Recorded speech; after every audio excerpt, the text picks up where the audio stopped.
এবার ঢাকা প্রিমিয়ার লিগে পারিশ্রমিক বকেয়া থাকা নিয়ে অসন্তোষ। লিগের মাঝপথে অনুশীলন বয়কট করেছে পার্টেক্স স্পোর্টিং ক্লাব।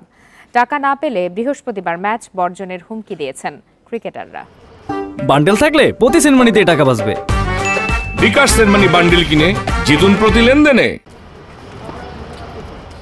পারিশ্রমিক ইস্যুতে অনুশীলন বয়কট এখন ততটা অবাক করে না।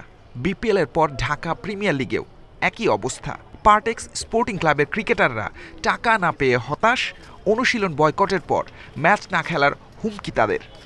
2-3টা প্লেয়ার প্র্যাকটিস করার জন্য নামাই দিয়েছে, যে প্লেয়ারগুলো এখানকার না। তারপরে বুঝতে তো পারতেছেন জিনিসটা ওরা কি চাচ্ছে, এই জিনিসগুলো করে কি বোঝাচ্ছে। আমরা এখন সিসিডিএমে যা গেছি দেখছি 3-4 জনের রেজিস্ট্রেশন করা আছে। তার মানে কি যাচ্ছে নতুন করে মানে ওনারা চাচ্ছে না আমাদের পেমেন্টটা দিতে, বুঝাইতে চাচ্ছে আপনাদেরকে যে হচ্ছে প্র্যাকটিস করছে। 50%-এর উপরে 3টা থেকে 4 জন প্লেয়ার পাইছে।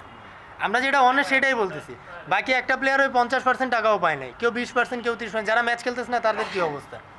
বেশিরভাগ ক্রিকেটারই বুধবার দুপুর পর্যন্ত পারিশ্রমিকের আশ্বাসের আশায় জিমে বসেছিলেন। আশ্বাস না পাওয়ায় যেতে হয় বিসিবিতে।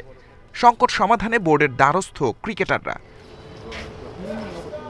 এমন পরিস্থিতি নিয়ে বিব্রত ক্লাবটির কোচ। তবে সমঝোতার মাধ্যমে ক্রিকেটাররা ম্যাচ খেলতে নামবেন বিশ্বাস তার।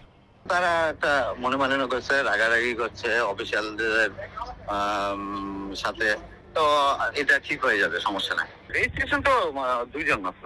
এইরকম কোনো ইস্যু হলেও তারা করতো, না করলেও তারা করতো। তারা কালকে ম্যাচ খেলবে এই কারণে। লিগে 9 ম্যাচের 2টি জিতেছে পার্টেক্স স্পোর্টিং। দলের পারফরমেন্সে সন্তুষ্ট নয় ম্যানেজমেন্ট। বনিবনা না হয় আর খেলতেই চান না সাব্বির। ফিক্সিং নিয়ে গুঞ্জনও আছে কিছু ক্রিকেটারের বিরুদ্ধে।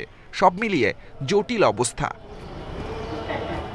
সাইদ সাদি, ইন্ডিপেন্ডেন্ট নিউজ।